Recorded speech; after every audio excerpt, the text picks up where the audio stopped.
I've got some exciting news for you. And no, the exciting news isn't that I'm now using VS Code instead of Sublime Text. I still love my Sublime Text code editor, but just to change things up, I'm going to use VS Code for now, and I'm going to talk about ES6 modules in Node.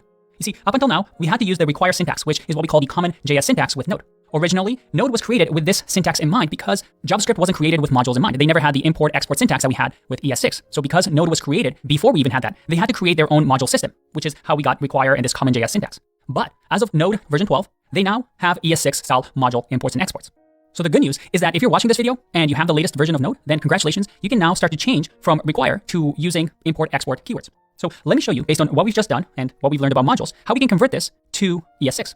So the first thing we can do with script2.js is to, well, actually you can remove this entire thing, and we can just simply say export const large number. So now this gets exported. So I can save that. Next, in here, instead of the require syntax, let's comment that out, and let's say import.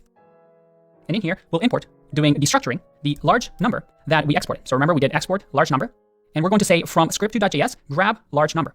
So this object destructuring simply says out of the script2 object that we're going to import, just grab the property large number. So I can say from, and in here, dot script2.js.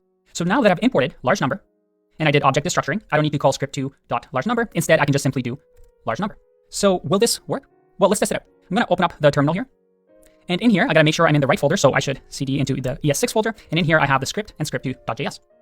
Now, if I do this, do you think it will work? Well, the first thing I want to do is check my Node version. So if I do node-v, and you should do the same, what's the number that you get? In here, I see that I have a pretty high Node version. As a matter of fact, it's higher than version 12. And if you remember, with version 12, we got ES6 imports. So this should work, right? Well, let's test it out. I'm going to say node script.js. Uh-oh, syntax error. Cannot use import statement outside a module. Why is that? I mean, I have the right version. Luckily, Node gives us some hints. Warning, to load an ES6 module, set type module in package.json or use the MJS extension. And this is a little gotcha.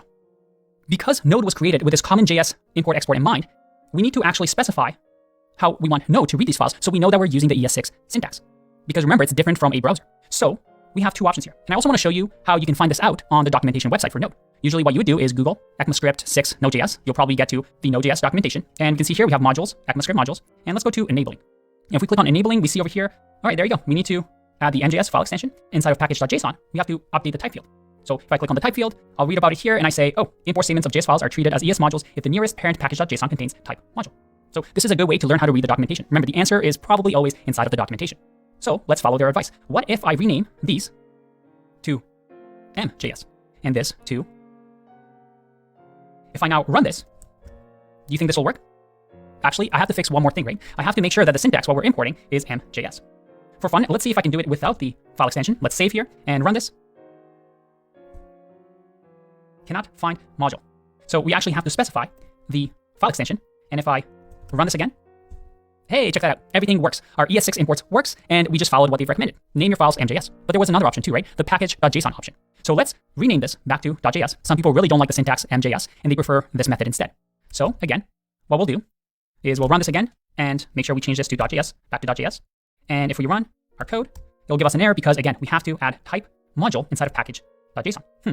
We don't really have package.json, right? But we can just run the command npm init and then -y to say yes to all the options to simply create our package.json file. There you go. So in here, all we need to do is just simply inside of package.json, wherever we want, add type module so that it reads the package.json and says, oh yeah, they're going to be using ES6 modules. So if I save this and now go back and run my code, look at that. It all works. How cool is that? Now go ahead and play around with ES6 modules.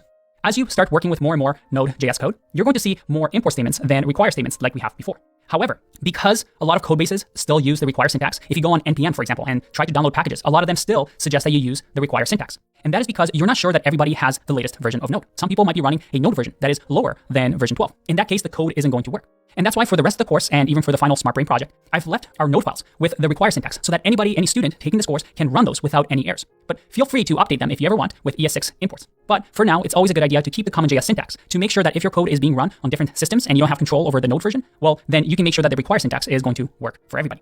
I'll see you in the next one. Bye-bye.